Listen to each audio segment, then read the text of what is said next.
Hello everyone, আসসালামু আলাইকুম। আজকে আমি আপনাদের সঙ্গে শেয়ার করব চিকেন রোল রেসিপি।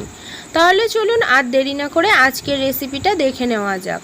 আজকের রেসিপির জন্য আমি একটি হাঁড়ির মধ্যে পরিমাণ মতো জল ফুটিয়ে নিচ্ছি।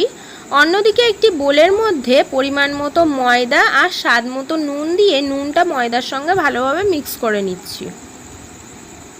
ময়দার সঙ্গে নুনটা ভালোভাবে মিক্স করে নেওয়া হয়ে গেছে। এখন অল্প অল্প করে জল দিয়ে আমি ময়দাটা মেখে নিচ্ছি। ময়দাটা সফট করে মেখে নিয়েছি। এখন ময়দার ডো থেকে আমি 4টে লেচি কেটে নিচ্ছি।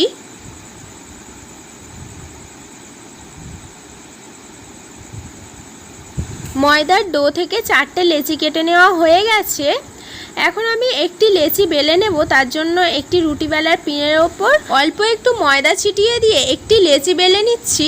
আপনারা চাইলে ময়দার পরিবর্তে সাদা তেল দিয়েও লেচিটা বেলে নিতে পারেন। চিকেন রোল বানানোর জন্য একটি লেচি বেলে নেওয়া হয়ে গেছে। সেম প্রসেসে আমি বাকি 3 পিস লেচিও বেলে নেব। অন্যদিকে একটি বাটির মধ্যে একটি ডিম ভেঙে নিচ্ছি, দিয়ে দিচ্ছি স্বাদ মতো নুন। এখন একটি চামচের সাহায্যে ভালোভাবে মিক্স করে নিচ্ছি নুনটা ডিমের সঙ্গে। এখন চিকেন রোল বানানোর জন্য রুটিগুলো ভেজে নেওয়ার পালা। তার জন্য একটি ফ্রাই প্যানের মধ্যে অল্প একটু সাদা তেল দিয়ে সাদা তেলটা ভালোভাবে গরম হয়ে গেলে একটি রুটি আমি দিয়ে দিলাম। তারপর উল্টে পাল্টে ভালোভাবে রুটিটা ভেজে নেওয়া হয়ে গেলে আবারও একটু সাদা তেল দিয়ে ভালোভাবে উল্টে পাল্টে রুটিটা ভেজে নিচ্ছি।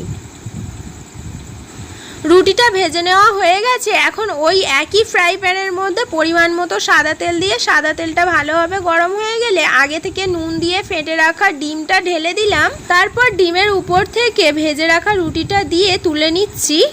সেম প্রসেসে আমি বাকি 3 পিস রুটিও ভেজে নেব। অন্যদিকে একটি বাটির মধ্যে আগে থেকে নুন হলুদ দিয়ে সিদ্ধ করে রাখা মাংস একটু হাতের সাহায্যে কুচি করে নিচ্ছি।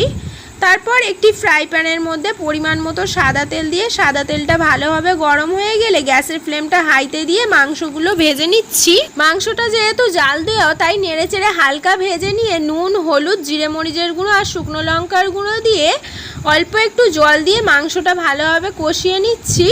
তারপরে দিয়ে দিচ্ছি গরম মশলার গুঁড়ো আর 1 পাতা টমেটোর সস। সমস্ত কিছু একটু ভালোভাবে নেড়ে চেড়ে মাংসের সঙ্গে মিক্স করে নিচ্ছি। এই সময় গ্যাসের ফ্লেমটা হাইতে রেখে মাংসটা শুকনো করে ভেজে নিলেই রেডি হয়ে যাবে। সমস্ত কিছু রেডি হয়ে গেছে। এখন রোলটা ফোল্ড করে নেওয়ার পালা। তার জন্য একটি রুটি নিয়ে তার উপর থেকে দিয়ে দিচ্ছি চিকেন, দিয়ে দিচ্ছি পেঁয়াজ কুচি, শসা কুচি, দিয়ে দিচ্ছি কাঁচা লঙ্কা আর উপর থেকে দিয়ে দিচ্ছি 1 পাতা টমেটোর সস। এখন রুটিটাকে একটু ফোল্ড করে নিচ্ছি। তারপর একটি পেপার দিয়ে মুড়ে নিলেই আজকের চিকেন রোল রেসিপিটা সার্ভ করার জন্য রেডি হয়ে যাবে। সেম প্রসেসে আমি বাকি রোলগুলো ফোল্ড করে নেব। সমস্ত রোল ফোল্ড করে নেওয়া হয়ে গেছে। সেম প্রসেসে আপনারাও বাড়িতে খুব সহজে চিকেন রোল রেসিপি ট্রাই করে দেখতে পারেন। আজকের রেসিপিটা এই পর্যন্তই। আজকের রেসিপিটা যদি ভালো লেগে থাকে হাবিবার রান্নাবাটি চ্যানেলটিকে সাবস্ক্রাইব করে অল নোটিফিকেশান অন করে রাখবেন। ফিরে আসবো আবারও নেক্সট কোনো রেসিপি নিয়ে। সম্পূর্ণ রেসিপিটা দেখার জন্য ধন্যবাদ।